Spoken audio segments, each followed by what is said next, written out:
Episode 12 is bringing us a very special treat. Talking to Ron Clifford is an opportunity every creative person should make time for. Award-winning photographer, encourager, mentor, and educator, Ron is our first Inspirologist. Easy for me to say. Ron, thank you so much for coming. I really appreciate you chatting with us tonight on the Expressions Podcast, episode 12. And the reason I wanted you to be here is I know you in a different capacity than some of the other people who may follow you. You've helped me so much with, just simple tips for improving the camera that I use to stay motivated. And what are the 3 things that I'm trying to achieve with Day Tripper and all these conversations that we've had over the years. Yeah. So I appreciate you so much. And I'm really excited to let my friends Ryan and Aurora meet you and appreciate you to that level as well. And of course, all the viewers that we have, all 5 viewers of ours. No, I'm just kidding. I was going to say 500, but it stopped there. But no, it didn't come out. But it's getting there. It feels great. Actually, we're getting a lot of really positive feedback, and I appreciate everybody who does watch. The current episode, actually, that's airing tonight is with Amina Mohammed, who is a friend of ours. Amina, yeah. Amina's amazing, so I'm really excited to see what people say about that show too. But doing the show has been a lot of fun for us. And before we get to our conversation, the meat and potatoes of our show, so to speak, I want to see how Ryan and Aurora have been doing. Oh, there goes Dixie. Sorry. Just like a bullet. I know. Yeah. Nothing to do with you two. Nothing at all. Sorry. Ryan, man, how have you been? I know we have some big news in the retail world. We all kind of work in that retail vibe. How are you handling it? What's going on with you in your world? I'm excited, man. I'm going back to work this week. So when this is airing, I will have been at work, hopefully still at work if everything stays on the up and up. But everything's going good, man. I'm happy to be back on Expressions. It's been a couple of weeks. I've missed you guys. I know. I missed you too. But, you did beat the Leafs. I mean, you didn't, but your team that you're following beat the Leafs. So that was worth missing the show for. And, 100%.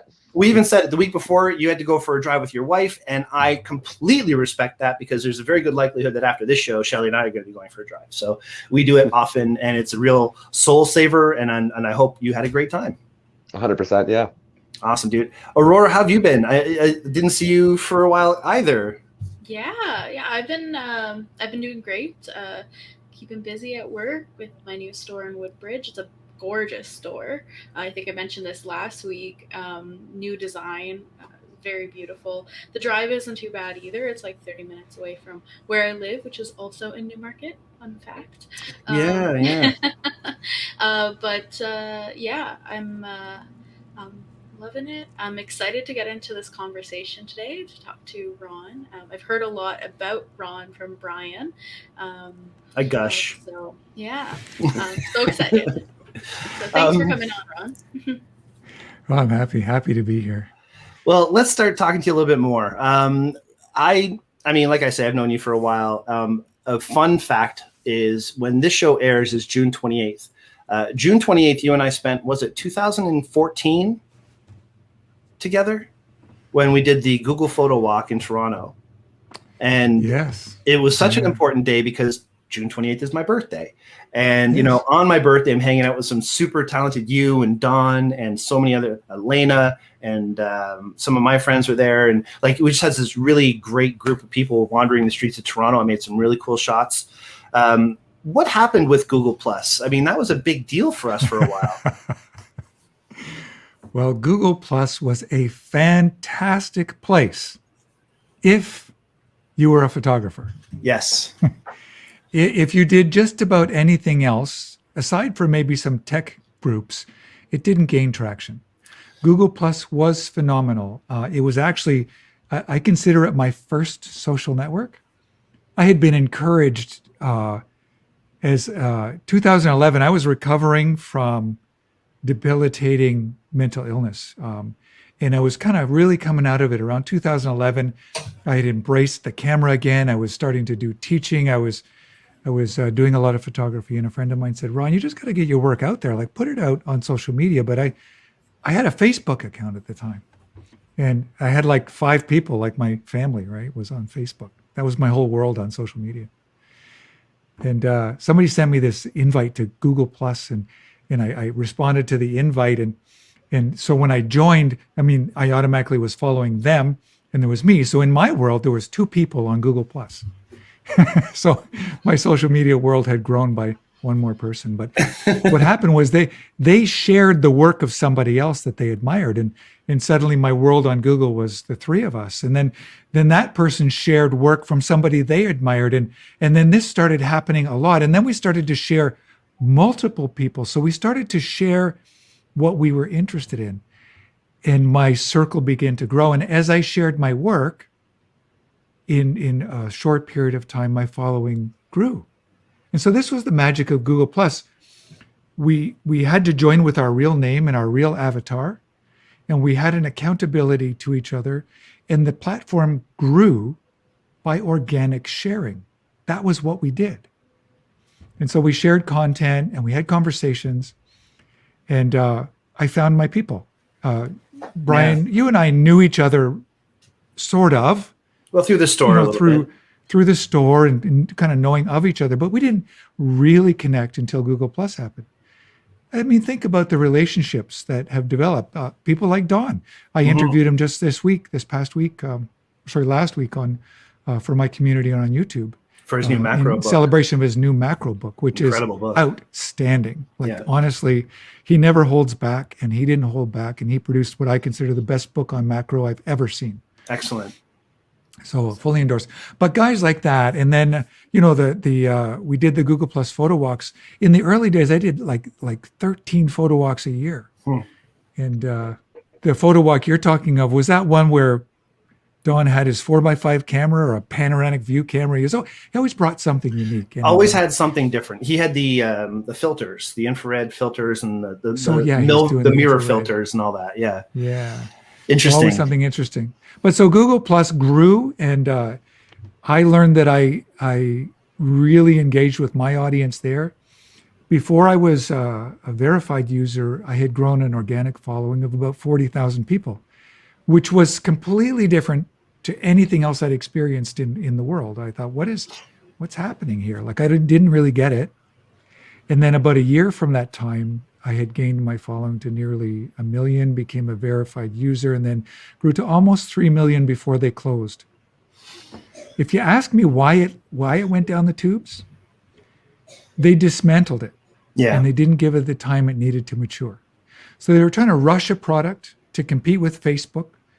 And that was one of their first mistakes. They didn't need to compete with Facebook. They just needed to create a great product. Yeah, and that's why I was drawn to it. Which they had. Yeah. Yeah. The photography they had it in of spades. The images looked incredible. The way you can create communities was different. It was a clean interface, no advertising, organized groups. And then they introduced Hangouts, which now it became YouTube Live. Like, it became live streaming. Like, we were pioneers of live streaming. We didn't even know it. What were you saying, Ryan? Sorry, Ryan. I was going to say, was it a fault of it being dismantled, or was it more so the popularity wasn't there? Because I did hear you mention that with photographers that really took off, but I think they weren't patient with the platform, that popularity would have gained traction over time, but they were trying to rush their version of a product. And they thought because people didn't gravitate to a well-integrated product, events, Hangouts, communities, groups, pages, it was integrated. It was what Facebook's given us now. It wasn't the product, but it was easier. It was way easier. I mean, I did a show for a few years using Google Hangouts where myself and my friends would meet, we'd talk, and as soon as we were done, we hit end, and it would upload straight to YouTube. Now, then it's on YouTube. Yeah. I mean, StreamYard is doing that, but that's obviously a paid service, or you have to use OBS, or you have to use all these other streaming options these days to integrate and do all that, which is so much more convoluted. When we went to lockdown the first time, everybody migrated to the internet. We were trying to figure out this whole connection. I mean, I was doing the online chat trying to explain to people, how do you connect to the internet these days? You know, it was a lot of people were confused, and it would have been so much easier if that had just stuck around, but it didn't. So one thing that Hangouts did is while they were terrifying for people at first when you would join a Hangout, they would quickly get over it. And it built a connection to people that I've never seen since. And so I know personally hundreds upon hundreds of people around the world that I could go today and visit and have, in real life. I've been involved in things like the Trey Ratcliffe tours around North America. I was, in his first 3 cities as an ambassador, as we launched the Arcanum. Like, all these things took off because of the tools, the integrated tools of the Google platform. So they made some mistakes, but I think they weren't patient, because one of the problems was Facebook. Even today, how many people do you talk to love Facebook? I can't count one. I can't count one. Love. I have a whole community. I have a whole community of learners on a separate platform. The reason we have it on a separate platform is they all said to me, "No, we don't want it on Facebook."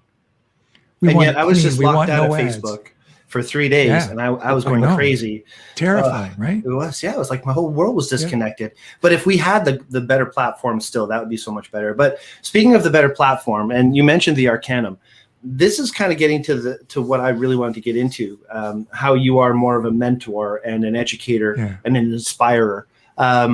You also mentioned about back in 2010, you were having some mental health issues. How does the getting over mental health issues translate into you becoming an inspirer and being somebody who people go to, who, like for me, for example, we've had conversations. I've had my own stressors and anxieties, and you through one simple conversation, you're able to put things out in a way that just gives a little bit of confidence, a little bit more belief that something can be done, so that you can get over it. How did that transition from you being in such a hard place to joining this platform and leading this Arcanum? And this is a global, I can't understate it. Trey Ratcliffe is a major player in photography, and the Arcanum was a global thing. You were touching people all over the world and helping them with their photography. And it wasn't just English speakers. It was whomever wanted to learn photography. You're able to inspire in that way. How did that transition? First of all, it's another platform that had insane potential, but execution was complicated. And so while I worked hard with Trey and the team for many years, he eventually retired it because of a scalability issue. But it wasn't a fantastic idea. It was an incredible idea, and remains an incredible idea. And I mentor to this day on a platform modeled much like the Arcanum. To answer the question, my first question is, how much time do we have? Just about an hour. Oh my goodness! Yeah, no, I'll keep it as brief as possible. So, through the 2000s, I came to terms with receiving an accurate diagnosis for being bipolar 2 disorder. And I had really hit a wall in the early to mid 2000s. I wasn't doing well at all. It came to I don't know the term, like sometimes words come easily to me, sometimes they don't. But when I think about that time, they don't. It came to a crisis. And what I'll say is that I had a decision to make. Or at least I believed I only had 2 choices, and one was to take myself out or check myself in. And I chose to check myself in. I asked my wife to take me to the hospital, and I began a slow process of mental health recovery. And in the hospital, I was given an accurate diagnosis of bipolar disorder, a handful of pills, and some time to recover. And the interesting thing that happened with an accurate diagnosis and proper treatment was my head and thinking started becoming clear pretty quickly. For the first time in many years, I was thinking more clearly than I ever had. And I remember in the hospital, my wife sat down beside me one day. She came to a visit. She came for a visit. Don't tell the people at the hospital, but we had my little Maltese, our little family therapy dog. We got her as family therapy dog because we'd been through a lot of trauma as a family. So little Toto was a little tiny Maltese. And at the time, Toto fit inside her purse. Oh. And she snuck her into the mental health ward. And we had a little family visit, and she pulled the dog out for me. That's so perfect. Oh, it was unbelievable. It's amazing. But when she sat, what a critter can do.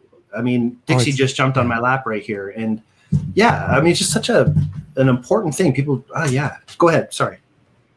No, so that was wonderful. Toto was a wonderful girl. She passed away a couple of years back. But at the hospital, my wife said to me, Ron, when were you happy? And you know, you think I would sit back and kind of wax about that and think about it, but I didn't. I said, immediately, I said, when I was photographing, when I was teaching, and when I was retouching. And then the most amazing thing happened. She said, then, hun, whatever it takes, that's what you're going to do. There you go. And so I had support and permission from her and from within myself to do the thing that I can't help but do. I have a sign. Which hand is it? Here it is. That says, do what you can't help but do. It's a little fuzzy right now, but it says, do what you can't help but do. And for me, I leaned into my gifts as a teacher, a photographer, a mentor. I owned that. I began to own that. And I think one of the greatest things that I could do is help somebody else succeed or reach their potential. And I can't help but lean into somebody when they are leaning in to me to move forward. Like you've said, like you were struggling with this thing, and I may have given you those 3 points. You know, here's 3 particular things, right? I just automatically warp into the guide. And it took me a while to own that. It wasn't natural to take that title onto myself. That was very intimidating in the beginning. Yeah, I hear you. It's intimidating to take on a title of self-importance, I guess, right? Somebody who has the ability to influence and to. I actually, one of the questions I had for you tonight was, I never call myself a photographer. I just feel weird calling myself a photographer. I feel photographers are like you. You sell your work, you sell your art, you are a photographer. You make images that you can put in books, and you know, you're published and you've won awards, and you're a photographer. Aurora is a photographer. Me, I find myself more as an educator, or as I don't know, just somebody who's trying to help other people be better photographers. So I struggle with that. Am I a photographer? Is that something I should take ownership of? Like everybody has a different. I think I know what when we're allowed to meet in person again, Brian. I think I know what the first thing we're going to talk about is. How to get you to take ownership of the title, because you know you're a teacher and you can't teach photography without knowing photography. Thank you. He beat me to it. Shelley got on my case. I said it when I was talking with another gentleman, Brendan. He was a guest on our show a while back. I was a guest on his show just a week or so ago. And I mentioned, like, I don't see myself as a photographer. And afterwards, Shelley and her mother were quizzing me. How do you not call yourself a photographer? That's what you do. And it's just it's this mindset, right? Like, and this is where you were coming from. So I'll show you this. This is what happens to me. Like when I heard you talk, I immediately began going into the relate image bank. How can I relate? How can I relate? I'm a relator. And what I thought about was the saying, I say that perception is 9/10 the law. And your perception of what a professional photographer is keeps you from claiming that title. Yet there's a vast umbrella for all kinds of photographers. You're not me, and I'm not you. But I'd say with 100% certainty, you are a photographer. Then I'll believe it. Because if you say it, I know it's true. Thank you. All right. Well, I mean, photography is so broad, as you say. There's so many different facets and avenues. Where do you gravitate? What do you enjoy most? I know you like nature, but like you've gone to Antarctica. You've done you've gone to some amazing places. Bucket list number 1. What is your dream photography gig? Oh man. I would, 7 years ago, I would never have said, going to Antarctica. Antarctica gripped me. It's the most, it's the highest, driest, coldest, windiest place on Earth. And it is the last vestige of true wilderness in the world. And it brings people to tears just looking at its majesty. Television can't give you the experience. Only being there can. So that ranks way, way up there. Polar expedition generally. You love the cold. Is there something about extremes? It might have to do with my unique bent, living with extremes in character and mood. But polar travel to extreme environments helped regulate extremes in mood, and that was a byproduct I wasn't expecting. Yeah. So what happens is, from the time I leave this house to go on a trip, let's say I'm going to Antarctica, so I'm anticipating 3 to 5 days of travel to get to the ship and then to Antarctica. From the time I leave the house, I have lost control of my life. Getting to the airport on time, getting through customs, getting on the airplane, not crashing, making connections, getting to hotels in strange places with foreign languages, getting to the bottom of South America, getting on the ship, orienting, and then crossing the roughest sea on Earth to get to the most beautiful place on Earth means I have to lose control. And that's not a bad thing, because what that forced me to do was to let go and live in the moment. The only thing I have is the moment. And when you understand you only have the moment, that like yesterday kind of fades and tomorrow can't be planned upon. For me, it brought health and healing. So we need to all go on an Antarctic cruise. Well, that would be nice. Somebody say cruise?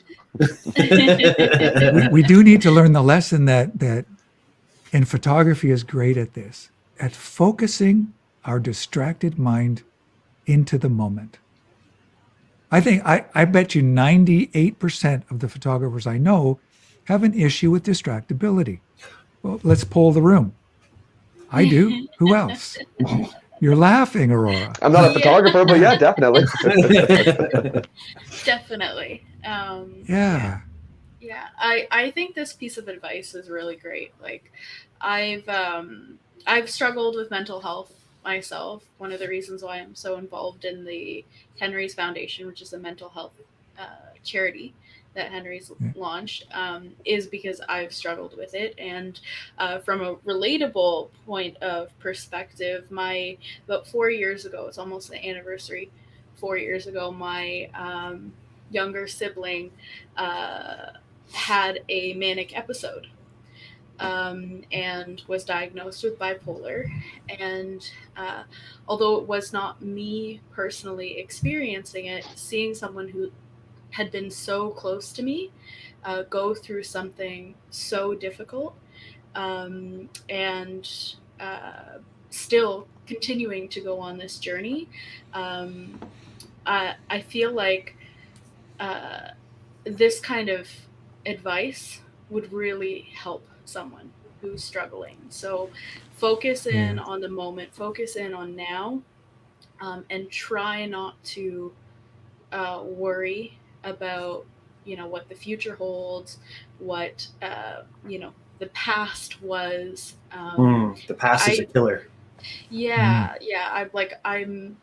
I deal with anxiety, and for me, thinking about what I've done in the past, the mistakes I've made in the past, often gives me anxiety in certain situations. So it's a really great piece of advice, and I admire you for sharing this story, because it is a very difficult thing to share, but it also, in the long run, I think will help a lot of people. The more you share, the more the stigma is brought down, the more people that will find the help that they need, and talk to the people that they need to. Be okay doing it. No, it's not just them. So many people. It's very much like how I felt when lockdown first happened. Is I felt like I was failing because I wasn't working and I wasn't doing things, and I had to let that go. I had to be just, this isn't a me thing. This is everybody. And when it comes to mental health, it's everybody. It's the human condition, and each person deals with it differently. And little things like this could certainly make a difference for a lot of people. Did you feel that you had feedback through the Arcanum and through the other mentoring you've done that have helped other people with their mental health issues? Sorry, Aurora, yes. Pausing for a second. I know a little bit about when you guys are talking about the Arcanum because Brian got into it. But for the people who are listening, and probably Ryan, who might not know what the Arcanum is, could you please describe what it was or what it is? Ron, go ahead. Yeah. Yeah, so the Arcanum is an education model built on, and Arcanum is a kind of a play on the word arcane or ancient. The Arcanum was built on the idea of the ancient method of learning between master and student, mentor and mentee. And so what would happen is a master of a genre or a style or teaching photography would join as a master mentor, and would take on up to 20 students in a cohort. And through a leveling guide, help them level up their skill, increment by increment, to making transformation in their images. And it was a brilliant model, and it still works. I still use it today. I believe that true change in life doesn't happen in monumental steps, but in incremental moments. And so when we build incremental moments, one on top of the other, over time, when we look back, we see the monumental change. And so the Arcanum built that platform that allowed the master to invite students to be mentored on an education platform in photography. That's what I found so interesting about it too. The first master that I was paired up with was a boudoir photographer who I thought, Jessica Lark, that's right. A phenomenal photographer and very passionate about making sure that her cohort was active and enjoying what she was doing. The problem was I'm not ever going to do boudoir photography. It's just not my bag. Yeah. So I switched over to Don as a master, Don Komarechka. So he was the cohort master, and Mark and I were both in that. And it's unfortunate Mark isn't here today because he was coming back from Thunder Bay to Bradford. Yeah, I was looking forward to saying hi to Mark. I know. He says hi for sure. But he's in transit and without internet right now, so he wasn't able to do the show tonight, but he wished us luck. But he was also a big part of my social, my mental health, I should say, back in those days. For, as a creative, I don't know if I'm any different than anybody else, but I feel like I'm very open to suggestion. I'm very open to change, like change at work, change in art, change in what I shoot, change in the camera I use. I don't really care. I like it. I kind of enjoy a little bit of change. But at the same time, things can just get so overwhelming and so crazy. And sometimes some of the things that people say that I'm trying to receive aren't received the right way or whatever. And Mark being there with me was that guy that said, no, Brian, you are okay. You can still do this, and gave me confidence back. And that's a big reason why he's a co-host with us. Great. Because he is so helpful to me as a mental health human. He's just a good guy. Yeah. Right? Yeah. So I really enjoy the time I spend with Mark on photo walks and different meetups and things. Aurora, I want to kind of get back to this. You're sharing from your perspective with anxiety and your experience with the person with bipolar. It's not, when we suffer mental illness, everybody around us is involved in that journey. We don't do it. It's not an island. And so you were deeply affected by that. And I know that my entire circle was affected. My family was deeply affected. In fact, my strongest supports today were some of the people that were most hurt by my behaviors, my undiagnosed behaviors. And so we all are affected. But the most important thing that happened was that accurate diagnosis, because when we understand why we do what we do, however it doesn't make sense to us, however much it doesn't make sense, why these things are happening. Once we have a diagnosis, we can investigate and understand our behaviors and seek the support we need, the right support that we need. And that begins the turnaround. To me, anyway, in the mental health journey, I don't want to diagnose for anybody or give anybody else prescriptions, but for me, it was the real turnaround the accurate diagnosis, being able to look at what this was doing to me, and then having an effective plan for treatment and putting supports in place. And so for you, being a supportive person in the impact zone of somebody with mental illness would have been really important. Yeah. It was a difficult time to go through and witness. Obviously, someone so close to me, but Jace had a very similar experience you did, and finding the right diagnosis, getting on the right medication, getting in, the right hospital, because there was a lot of bouncing around to different hospitals. There was a couple that refused to care for Jace at the time because they didn't believe it was something worth treating.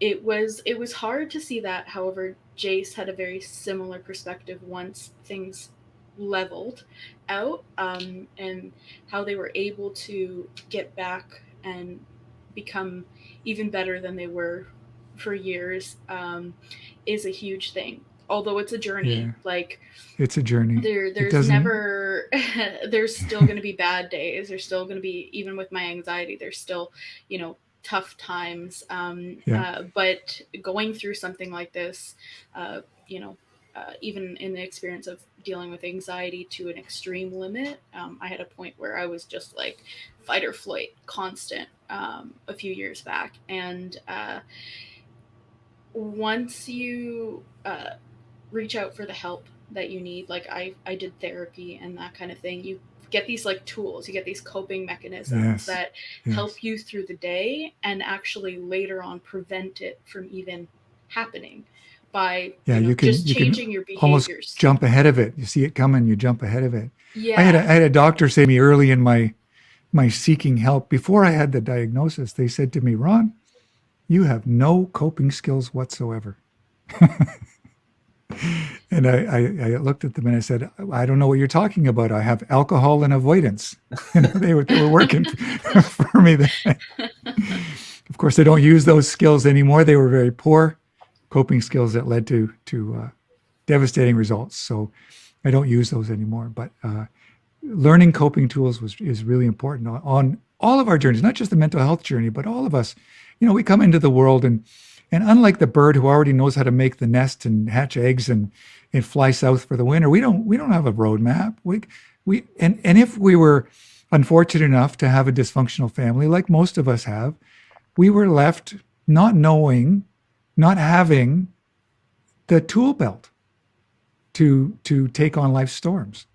And so it's really important to be able to seek help, to get the tool belt, to get the toolkit that says, hey, when this is happening, I can do this. So I encourage people to broaden the tools they have for coping in life. Hasn't COVID taught us that? We need better tools. Definitely. COVID taught us quite a lot. Yeah.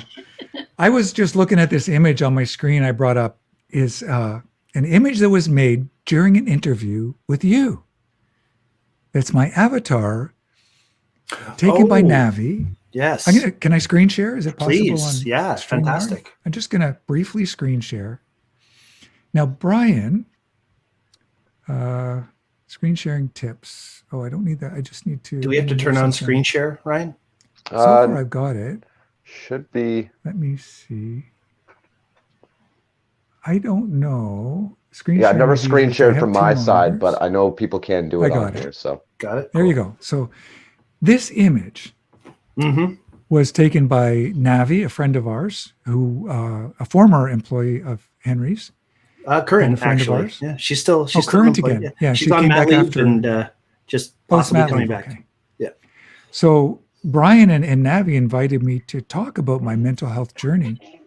Tell us about that event, Brian. What was that? Well, that was called Faces of Hope. Let's see if I can get this to focus. There it is. Yeah, grab Faces of Hope. Yep. Navi. It was actually all Navi's idea, and she started talking about it at the store, and I overheard her talking about it. How this is a personal mission. We had the Loft Studio at the time, and this was a personal journey that she wanted to do, and I pretty much begged her to be a part of it. It was my first experience dealing with anything to do with mental health. It was the time I realized that I may not be totally okay. I may actually have some thought issues or things that I need to think about. And talking to the people like yourself and to Julie and to Alex and some of the other people that were involved really opened my eyes to the struggles. And it's not just, people that look a certain way or act a certain way. It's everybody that's dealing with things, and how, it was great. Anyway, we took these portraits of the folks that we interviewed. I believe had 8 or 9 people we interviewed. And then we gave you the portraits, and we also asked for photos, donations. And we had auctioned those off at this big event that we held, where we showed everybody the portraits and auctioned off all of the photos, all of them down the hallway of our studio. And we raised some money for the CAMH, I think it was, that we donated that to. But money the and conversation, awareness, the two most important things, right?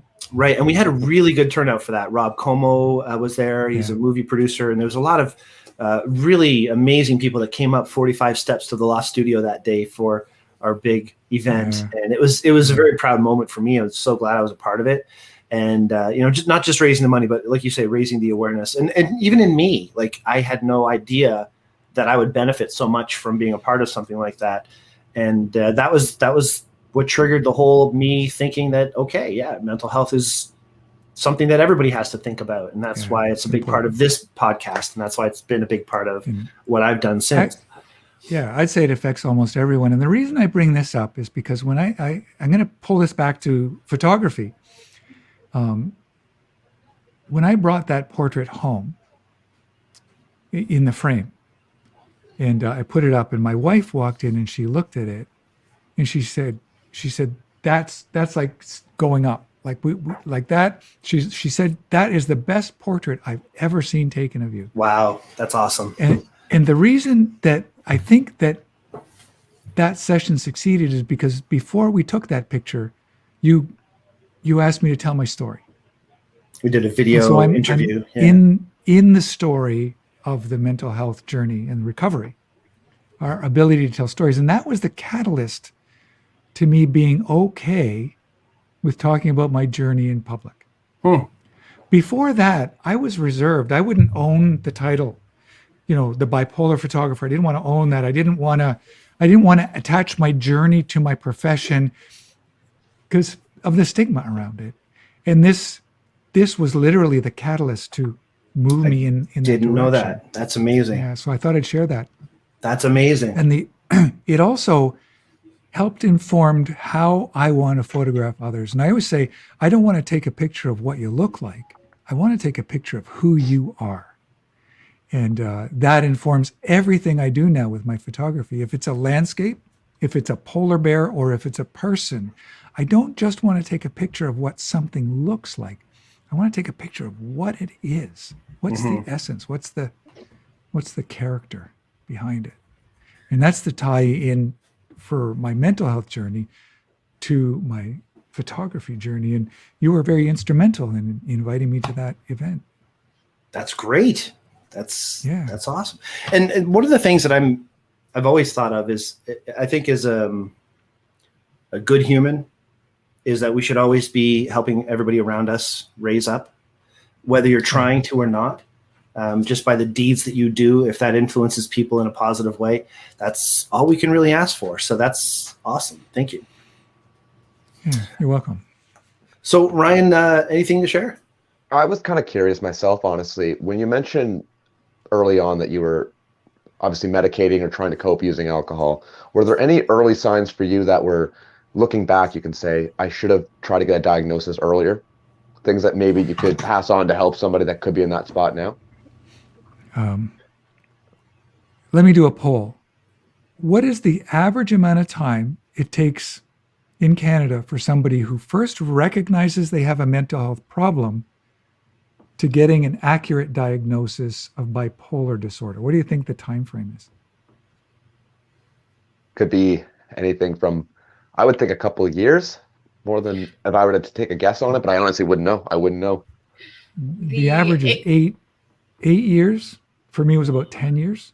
Okay. From when I was first diagnosed with an issue, being treated for depression, attention deficit disorder, different things, different medications, trying different modalities, to that day when I was hospitalized and the ensuing accurate diagnosis from a very, very smart psychiatrist. So that's essentially He- why you put such an emphasis on accurate diagnosis. Yes. Because it wasn't that That's you right. you waited so long to try and get a diagnosis, that you had to go No. through so many. Yeah. And in fact, what happened, I had an issue with addiction very young. Like I mentioned, I came from a very dysfunctional family. And the outcome of that was a tendency toward addictions and seeking painkiller. You try to cover up the pain of your past through different behaviors instead of treatment or instead of tools. So alcohol was the primary drug I chose to self-medicate with. What's interesting is I hadn't drank for quite a while when I was finally hospitalized. In fact, my whole life looked like I had everything I should have. I had quit smoking, I had quit drinking, I was on a good path. My family was coming back together after some serious tension. All my kids were here. Like everything looked right, but it kept going down. And the spiral, I couldn't get out of the spiral. And that's when I knew there was something far deeper than I could deal with going on. Mm-hmm. Yeah. Well, that's something that I'm no stranger to. Obviously, we've talked about on the show before. Addiction is a very, very real, a real animal, to say the very least. So, Yeah. And when we're using it as a substitute for treatment for another problem, we use a drug of choice, some alcohol, some other drugs, some use sex, some use work, to avoid the pain of facing other issues or being alone for any period of time quietly. Thank you, COVID. Yeah. But once we get that accurate diagnosis or understand that this is just a Band-Aid that's destructive, mm-hmm. then we can seek out treatment to overcome that. Today, I'm really I am overwhelmed on a daily basis with how fortunate I am. I know not everybody gets to come to the other side of this journey the way I have, and that doesn't fall on me quietly. It's deeply affected me. For instance, I can spend long periods of time quietly by myself, quite contentedly now. And I think for a lot of people, that's very difficult. I can imagine I that get would to have taken go on quite a these. bit of work. It probably did, but I live in a place of gratitude. I don't think about the work it took, but I accept that I'm here now. I get to do some pretty incredible things, but the most important thing that I have or can do is to be a father, a husband, and grandfather, to invest in the people around me, in my own family. That's the most important thing I could do.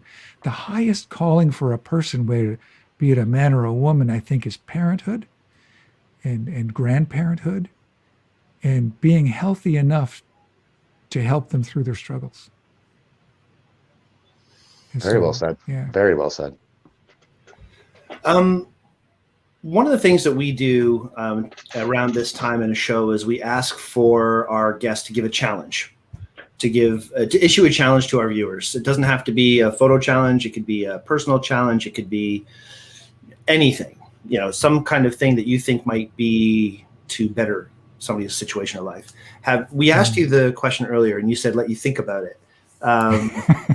So you've had a little time. Have you been able to think of a challenge? Like the way I see it, mental health is real. Everybody's going through something. We all have triggers. We all have to learn how to handle our triggers and so on. But photography, at least for 3 of the 4 of us right now in the panel, has been something that's really helped us with our mental health burdens, I'm sure. But as far as a challenge goes, my mind instantly goes to a photography thing. It doesn't have to be about that. Have you got anything in mind that you'd like to issue? Yes, I do. So everything reminds me of a story. So this reminds me of a story. So I'm just going to give you a little brief story. My wife loves to take pictures. She takes thousands of pictures, sometimes of the same thing on the same day. She loves to look through the viewfinder.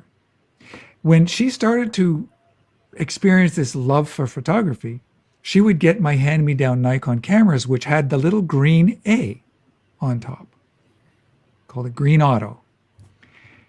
And she would never let me teach her photography because she thought whenever I was trying to tell her about f-stops and apertures, I was yelling at her. I think that's just the dynamic of a husband and wife. I don't believe I ever actually was yelling at her, but my tone may have been condescending. Which is uncontrollable sometimes. Yeah. Oh, it's Passion. so We simple. call that passion. We call it passion. Yeah, there you go.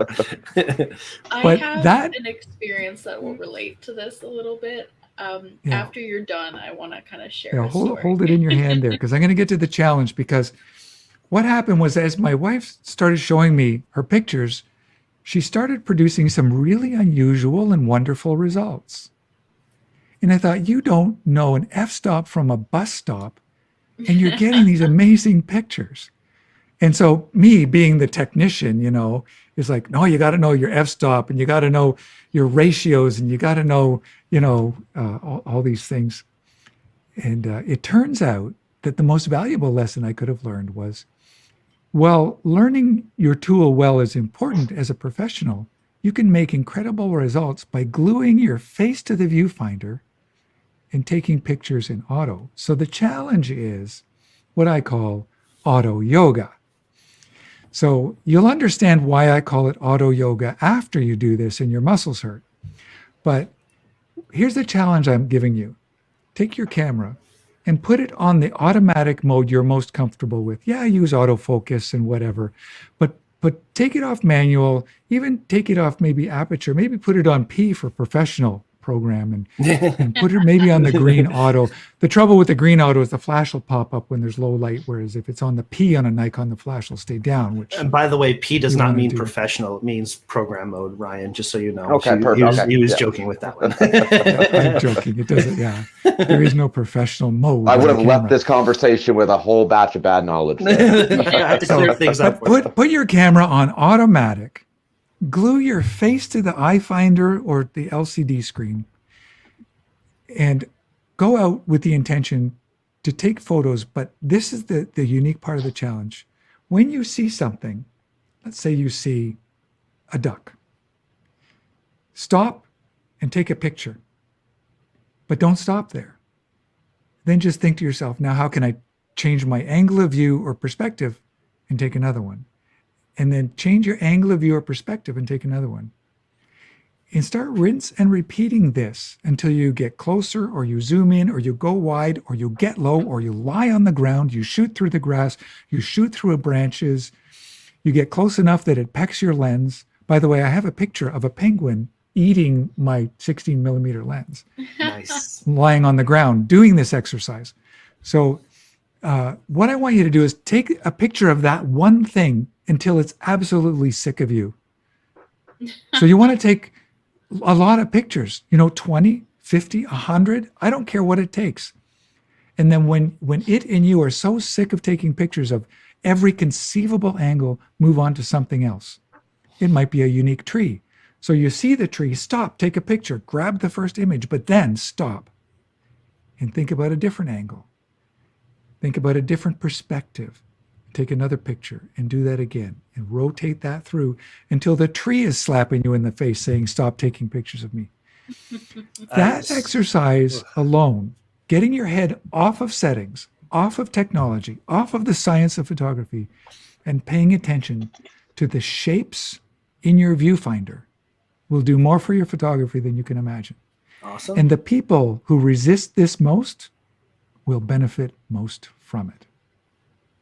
I love it. Of course, Very nice. as soon as you mention tree, my first thought goes to the caterpillars in the tree that are killing everything right now. I'm going to end up taking 1,000 pictures of caterpillars. I just know. Yeah, well, that's going to happen.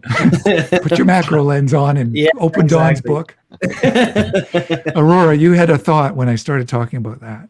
Yeah, it has nothing to do with photography, but you had mentioned when you try to teach your wife settings on a camera, that it seems like she's yelling. It seems like to her you're yelling at her. Yeah. I have a very similar experience with my boyfriend, who is I've been with for 11 years. We live together and everything. And he has tried so many times to teach me how to drive standard. Oh.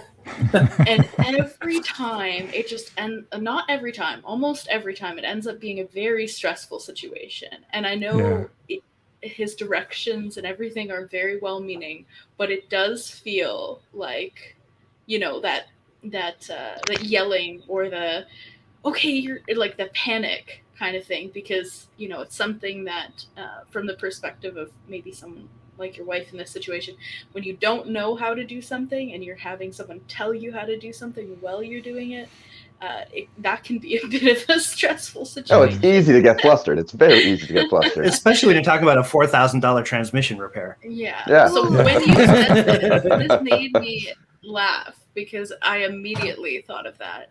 He's not yelling, but it just feels like it because of the stress. Yeah. Ron, how were you able to teach your wife photography then? Well, I didn't. Well, who did? You did. Oh, that's right. I did. Yeah. So she took a course.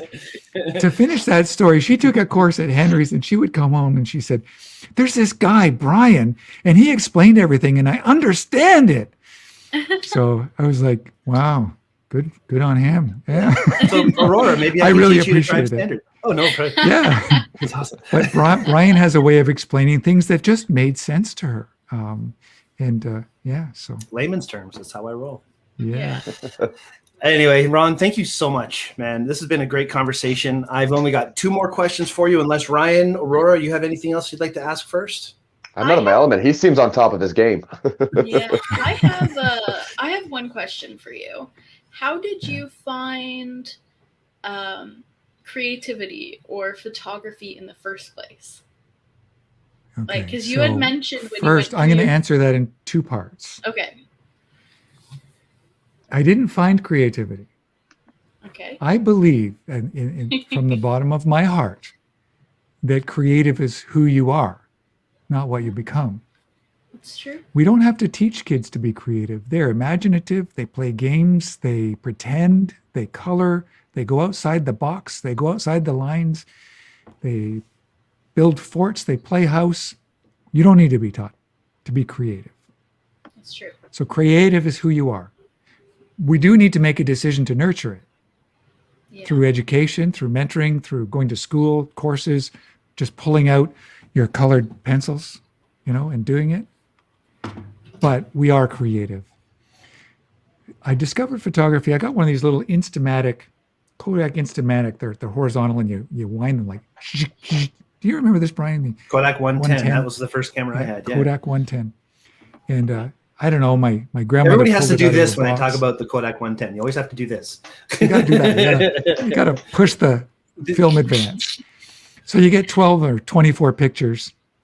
And my grandmother gave me this camera, and then they went to the corner store and bought me a 24 picture little cartridge you stick in. And I went down to the local park, and there's this big field and this squirrel playing. And I took a picture, and I can, in the back of my head, I could hear my dad, don't take so many pictures, don't.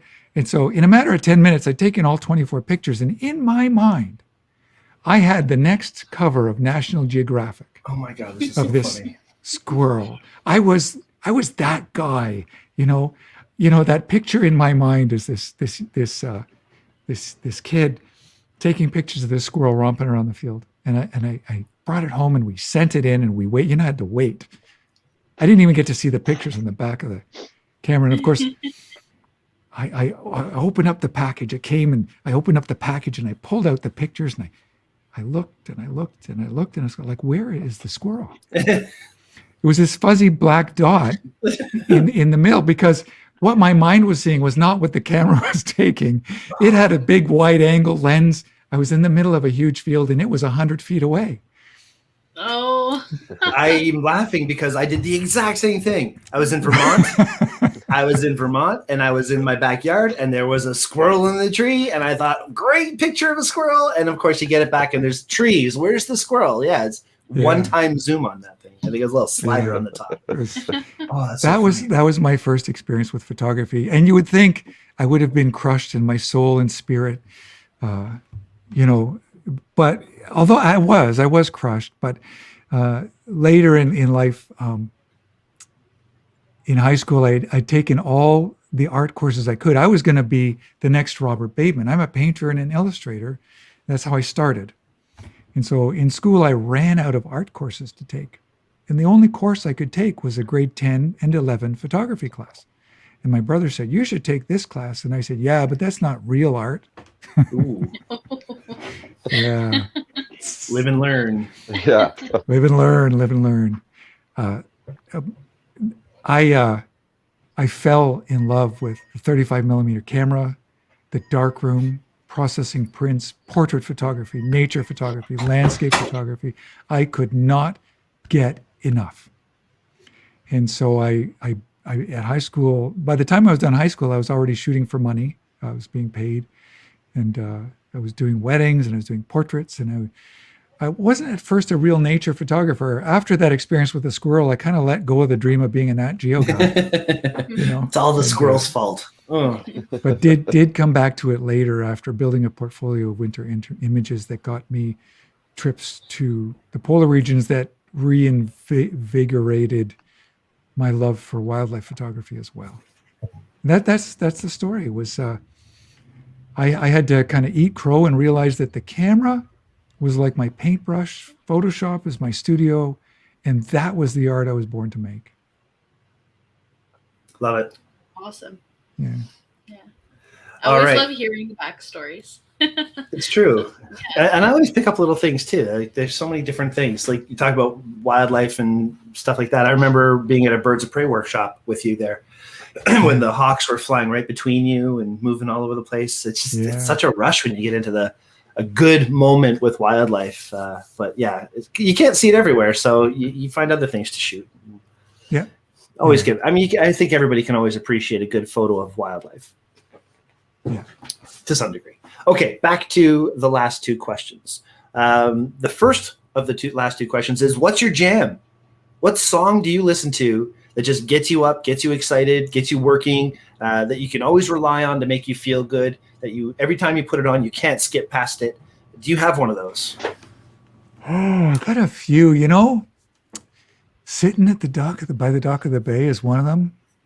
In the late spring when that first warm day hits, if I don't play that song, and I spend a lot of my time up on Georgian Bay, and when I was a kid, I associated that song with sitting at the dock by the bay. I thought they were talking about Georgian Bay. Well, they were. I didn't know it was San Francisco Bay. But, I didn't know that. I thought it was. So yeah. So that song, or the Doobie Brothers. Backwater, yeah. Backwater. Right. That song just grooves in my mind.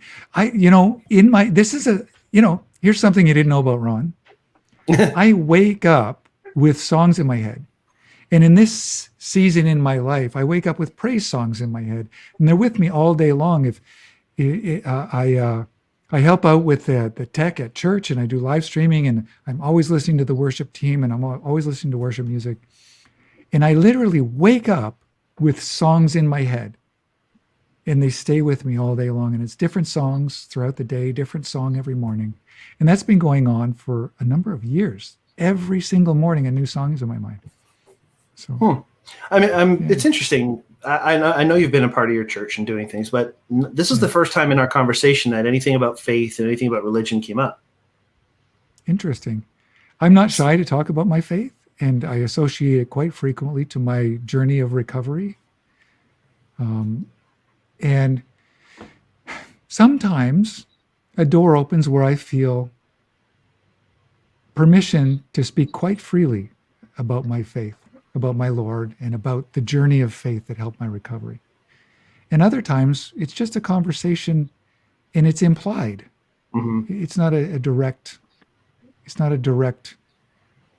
I mean, get me going. I can preach, but, But we're only it just doesn't about always come up. 2 minutes away from the end of the show, so maybe next time. Okay. Yeah. No, that's great, though. I mean, I believe in faith. I may not be a religious person, but I certainly believe that you have to have faith if it's not in yourself, but in some sort of power to give you strength. And everybody should have the right to believe in whatever strength that is that gets them going. And I know you well enough to know that when you use religion, you're using it for the strength and the community and for the I just had so many situations with religion in the past, all different religions. Yeah, religion. But the trouble with religion is, here, I'll preach a little bit. The trouble with religion is it's full of broken people doing broken things. The whole world is, but because it's in the name of religion and under the umbrella, very often of Christ or the church, we hold it to a higher account, and we should, but it's held to a higher regard. So when we're let down, we're really let down. Because these people should be doing the right things. And yeah, it's the whole this ought to be this way, and it's not. Yeah. But it's also a reflection of the truth that we live in a fallen and broken world, and we all need some kind of redemption. If I had to rely solely on my power and myself, I would probably end up in the hospital. Go figure. So there's something outside myself, outside my internal reality, that gives me a standard to strive toward that saved my life. Because in the end, when we discover we're not all it and we don't have enough, we need something outside ourselves to hang on to. And that's faith. To me, that's true religion. So that I preached. I like that. That makes perfect sense. Okay, last question, and then we will let you go. Thank you again. Last question is tools of the trade. So, in our world of photography, you find, these highfalutin photographers opening up their camera bags and saying, what's in my bag videos and all these things. Tools of the trade isn't like that. Tools of the trade is, what one thing do you rely on day in and day out that makes you a more complete photographer, gives you what you need to, or just a more complete person, just to do what you need to do? Is there one? I see you're still trying to turn us into a photography show. I see what you're doing over here, Brian. Ron, if you watch our past episodes, every time there's a photographer on, I always feel bad for Ryan because it's kind of out of his element. But and I always go back to enough material today that wasn't about photography. It's true. We're pretty good. True. But what tool of the trade would you say is your most important tool? Do you know what tool it is? I will not hesitate. Questions. What if? I think Don talks about that question too. What if? If you can answer the question, what if, as you shoot or as you grow or as you learn, you will always be a student. You'll always strive toward higher levels of mastery. And so the best tool you have is to ask good questions. Love it. Beautiful. Thank you. I love that too. I ask so many questions about so many different things, especially in relation to work or a project that's coming up. And often I'm hesitant to ask so many questions because I think there's a lot of people out there who might get annoyed with so many questions, but I need to know. Like, I need to have that background. So it's very important to me. Well, awesome stuff. Ryan, you all good? Oh yeah, sorry. I was reacting to a horrible goal. Oh yeah, Ryan's watching the Canadiens game, which leads me to simulcast going on here. leads me to the next part of our show, which is saying goodbye to everybody. Ron, thank you so much one last time for being a part of this conversation. I hope you had a decent time. We had a great time having you here. I always learn something and feel better after I talk to you, so I'm gushing again. Aurora. That's a new one. I've never ever That's her said elf. something. That's her elfin name. Her elfin name, Auroran. I actually play D&D. There you go. Yeah. So That's a new character name for you. That could be a new name. Anything you want to add before we say goodbye? No, actually, was a really great conversation, and I just want to thank Ron for coming on, and I really appreciate your sharing, and yeah. Awesome. Thank you. Ryan, anything you'd like to add? Also, I really want to thank you, Ron, for coming on. This was very eye-opening for me. It's nice I always enjoy the conversation of people that have struggled and been able to come out on top and are willing to share their stories as well, because I think that's what a lot of people need. Anyone that's struggling, it always helps hearing from somebody else that's been able to come out on top of it, even when we still struggle with a daily basis. So again, thank you so much for coming on. And that is literally why we do this podcast, because we're struggling, everybody's struggling, and we thought that there could be something that we could offer to give somebody a tool. And I think we've done that tonight. Just to remind everybody who's watching, if you are struggling through mental health, there are a lot of places that can help you. I know Aurora and I are big advocates of the Henry's Foundation for Mental Health, but they donate the money they collect to places like CAMH and Kids Help Phone. So reach out if you need some help. See if you can get some help from somebody. And if you need help from us, go ahead and ask us. Communicate with us, expressionspodcast@gmail.com. You can contact us anytime. And that's about it. All right, guys. Thank you, everybody who was here. Thank you, everybody who was watching. And we hope you have a fantastic week. Take care. See you.